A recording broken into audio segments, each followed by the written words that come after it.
some balls have been caught on you. You've had some solid moments as well. Could you just evaluate yourself after 3 games? Really just keep on getting better. That's all I care about right now. Me getting better, and then this team is getting better. As a team, we gotta focus on penalties, tackling.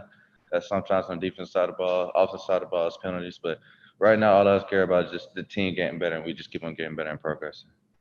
Sometimes wide receivers are going to catch balls. I mean, So they yeah, make that plays too, happens. just like you Yeah. guys do. But I mean, when those happen, what happened with Penn State, what happened against Rutgers, when you're talking to Coach Combs about it, when you're going over it in film, I guess what's the conversation when those types of plays do happen? Just things I could work on. Things I could get better at. As playing the ball in the air, because I feel like most of the chance I'll be in a position just playing the ball in the air. But like you said, you're gonna get caught on. The greatest got caught on, so it happens. You got to snap and clear and play the next play. But really, all I care about is just winning. So. All right, we'll go next to Joey Kaufman from the Columbus Dispatch. Joey. Shaun, when you were making the transition from slot to outside corner this offseason, what were some of the things you did to help yourself kind of learn the position? Just what kind of have you found to be the biggest challenge? Biggest challenge is probably the distance from the ball. Everything is definitely farther, especially from that field side. But really, what I've been doing, I've just been going back from last year, watching Jeff and Damien, and just trying to take some things that they did last year to this year. And that's really, I still learn from Coach Combs, learn from even Seven, people that have been playing outside corner more than me. So just taking it day by day and just keep on learning and progressing. You mentioned the length of you're further away. Does that kind of, I guess, result in the balls in the air longer than? Yeah, the ball's definitely air longer. In the boundary, the ball come out a little bit quicker, and it's a closer throw. But like in a slot, it always was a closer throw because you're closer, unless it's a high fade. So, but really, just learning every day. At the end of the day, that's why I came back, is to learn and get better. All right, we'll go next to Bill Landis from The Athletic. Bill. Hey, Shaun, could you just walk me through your thought process, I guess, when the ball's in the air and you are in good position, how you decide, whether or not you might try to go for an interception or just try to play through the ball and make sure you get a PBU?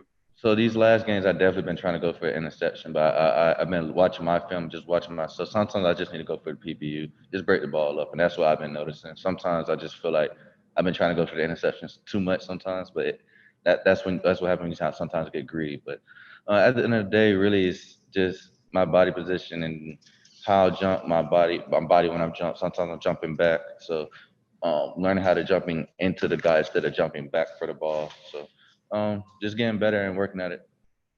Thanks. We'll go next to Doug Lamarese, Cleveland.com. Doug. Shaun, I feel like we're kind of all asking you the same questions here, but I think what we're trying to get at is a high-level player. How are you evaluating yourself? Like I think we're trying to get in the film room with you a little bit. So I just wanted to ask you about, I think it was a touchdown to the tight end against Rutgers. It looked like you were there with him. Maybe he kind of wound up in your area. That play, I think it's a little bit what you're talking about, ball in the air, how you play it. Could you just tell us how you evaluated yourself on that play? Because we're trying to evaluate it here from the outside, but you're the expert. Like what was that play like, and what did you maybe learn from that play, or what did you do well or not do well on that specific play? So with that play, I could have just broke the ball up because I was there. But if you see when I jump, I faded back. When I jumped, I went back. Like my body took me back instead of jumping kind of into the player where we both fight over the ball. Like we both kind of had the ball, and he was a tight end, so tight ends are stronger than DB, so eventually they're gonna probably take the ball away from me. But I still jump. But if I jump into him, it distracts him. I hit him. We both made body contact. We didn't make no body contact. We both just had like hand contact on the ball. So instead of jumping back, jumping into the play. And so that's one of those things. You're a high-level player, but you're seeing things from yourself of, hey, this is something that I can work on next time I'm out there. Maybe I'll adjust and do something a little different. Oh, yeah, and at the end of the day, all corners have something to work on, from the Jalen Ramseys to the Marshons to everybody. Everybody still has something to work on. You're never perfect at corner, and that's just impossible. So. Thank you, Shaun. All right, we'll go next to Austin Ward from Leonard Monroe. Austin. Shaun, I know you just talked about this, how much you want to learn and that you're trying to get better every week. Have any of these plays in the last couple of weeks, have you been disappointed in yourself? Has your confidence flagged at all? Like, what has been the mental way that you've handled the last couple weeks? More disappointment, no lack of confidence. You're gonna be disappointed when you want to be great. So at the end of the day, I'm always gonna be disappointed.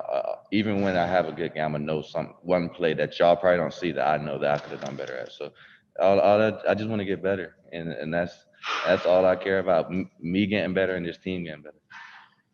Thanks, Shaun. All righty, next up, Dan Hope, 11 Warriors. Dan. You mentioned that all you care about is wins, but is it hard when you came back for this year to play outside cornerback to not think about how you're being evaluated game in and game out?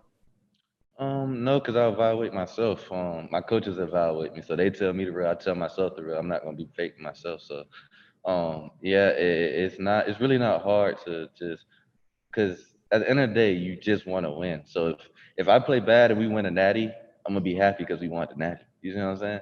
So that's just how I am. I was my whole life. Like I wasn't my whole life. I never was like the superstar of a team. So. Is there anything about playing this outside cornerback role for 3 games that's maybe surprised you at all, that maybe has been a little tougher than you thought? Yeah, there's been some surprises. Just like I said, the vision part. Not being in the box, not making so many tackles. Because last year I feel like I was in the box taking on blocks more. So that's another thing that's definitely different. But just really just trying to get better. That's all. Thanks, Shaun. All right, got time for just a couple more. We'll go to Bill Rabinowitz from the Columbus Dispatch. Bill. Hey, Shaun, what are your memories of 2 years ago against Maryland? Obviously, giving up 51 points was the low point of the defense. What do you remember walking off the field that day, and what are your impressions of Maryland now?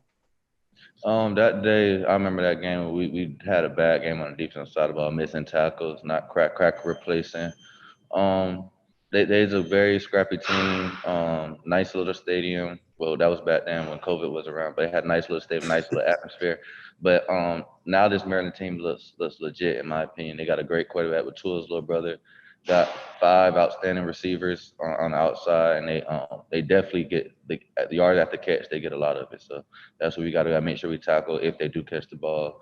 So really, we just got to take practice by practice because they're gonna do what they do. We gotta do what they do. And then when we meet, the talent's gonna equate, and we gotta go what we do in practice. So, I mean, you approach every opponent with a lot of respect, I know, but are you looking at these guys like, hey, these guys are really legit. We better absolutely be on our A game.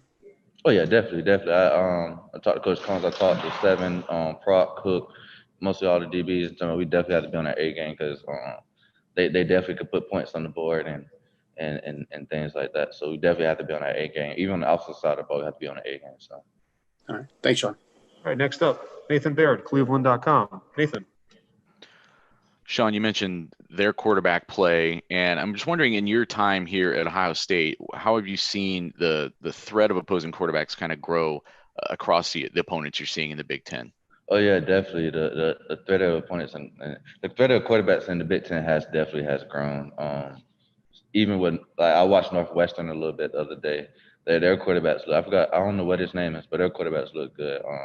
I feel like everybody in the Big Ten quarterbacks has definitely upgraded, even with ours with adding Justin. So with Tua's brother, he's definitely a dog. He's not that tall, but if he get out of pocket, he's dangerous. He's very dangerous, and he could definitely run and scramble. So. All right, and got time for just 2 more questions. We'll go to Tim May first. Tim. Yeah, thank you very much, Mike. How would you define, Shaun, a trick play? What is a trick play in your book? Is there any such thing as a trick play for a defense which actually has been caught napping or whatever you want to call it? Just how do you define it, and what have you guys kind of straightened out this week that kind of maybe went wrong last week against those things? Really, last week we knew they was going to do a lot of trick plays. The first 2 games, they did 8 trick plays in the first 2 games. So we know with us playing Coach Shiano, he was going to bring a lot of trick plays just to put points on the board. First half, we was beating them 35-3. So we definitely knew that second half they was going to come out with everything they had. So they definitely did. The lineman throwback and the fake punt, the punt throwback. It was crazy. But my definition of the trick, I really don't have a definition of a trick play. A trick play in my book is just a trick play. Something that gets your eyes somewhere where they're not supposed to be. So They Yeah. definitely done that, and they did very well. So. Thank you, man.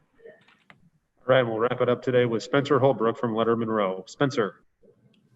Shaun, when you guys would go against a quarterback like Talia that can get out of the pocket and makes a lot of plays in the scramble drill, how hard is it to practice a scramble drill, and how hard is it to stay disciplined in a scramble drill? It's hard. It's hard, but in practice, when the linemen tag off, they continue to play where they treat it as a scramble drill, even though they did get the sack. So at the end of the day, we do practice it. You just got to plaster to your man and who you got, because from what I've seen, that they got a lot of big plays out of that, and we just have to do that. Keep him in the pocket. If we keep him in the pocket, I know that's gonna work, and just take it day by practice every day for real. All right, thank you very much, Shaun. Appreciate your time today. Yeah. Thanks for everyone for